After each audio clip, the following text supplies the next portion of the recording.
ఎందరో త్యాగమూర్తుల త్యాగఫలం ఆంధ్ర రాష్ట్రం. నేడు ఆంధ్రప్రదేశ్లో ప్రజలు సుఖ సంతోషాలుగా ఉన్నారా? ప్రస్తుతం ప్రజల మధ్య ఉన్న కులాల కుంపట్లు ఎవరి కోసం? చంద్రయాన్ రాకెట్ యుగంలో కూడా వర్ణ విభేదాలు దేనికి సంకేతాలు? రాజకీయ పార్టీల నేతలు ఏం చెప్తున్నారు? నేటి కాలంలో ప్రపంచాన్ని శాసించే మన యువత మేధాశక్తి ఏం కోరుకుంటుంది? తెలుసుకోవాలంటే ఆంధ్ర యువగలం. ప్రజల మాటే మా నోట.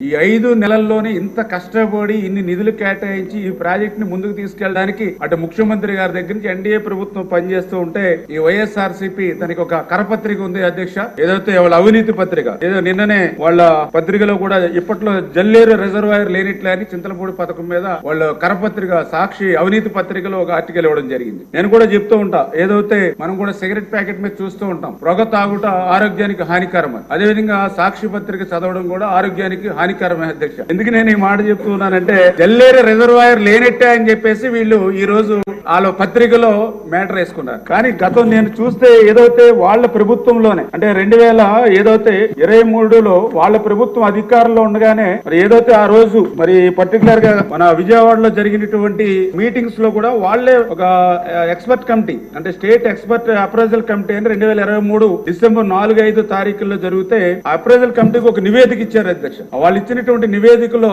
చాలా క్లియర్ గా submit affidavit for stating that no earth dams and no reservoirs are proposed to be constructed in the project అంటే చాలా క్లియర్ గా దాంట్లో అఫిడవిట్ సబ్మిట్ చేశారు. ఈ చింతలపూడి ప్రాజెక్ట్ లో రిజర్వాయర్స్ ఏమీ కూడా మేము ప్రపోజల్ చేయట్లేదని వాళ్లే ఆ రోజు రిజర్వాయర్ ని ఎత్తేసినటువంటి పరిస్థితి అధ్యక్ష. దాని తర్వాత మళ్ళీ వాళ్ళు గవర్నమెంట్ కూడా ఒక లెటర్ కూడా రాశారు అధ్యక్ష. మళ్ళీ డిసెంబర్ 2023లో చాలా క్లియర్ గా అందులో కూడా మెన్షన్ చేశారు అధ్యక్ష. Jalleru reservoir component is deferred public kept aside as Jalleru reservoir component exist in the original as well as revised administration approval given by the government. అంటే మేము ఏదైతే జల్లేరు రిజర్వాయర్ ని వదులుకున్నామో దీన్ని పక్కన పెట్టామని చాలా క్లియర్ గా వాళ్ళ ప్రభుత్వంలోనే అఫిడవిట్ ఇచ్చి వాళ్లే గవర్నమెంట్ కి లెటర్లు రాసి ఈ రోజు ప్రభుత్వం మారిన తర్వాత ప్రతిపక్షంలోకి వచ్చిన తర్వాత ఇటువంటి బురద జల్లేటువంటి కార్యక్రమం వాళ్ళు చేస్తున్నారు అధ్యక్ష. ఏది ఏమైనా ఈ రోజు ఎన్డీఏ ప్రభుత్వం కృతనిశ్చయంతో, ఎందుకంటే ఈ రోజు ఏదైతే ఈ యొక్క 10-12 నియోజకవర్గాలకి నీరు అందించడమే కాదు అధ్యక్ష,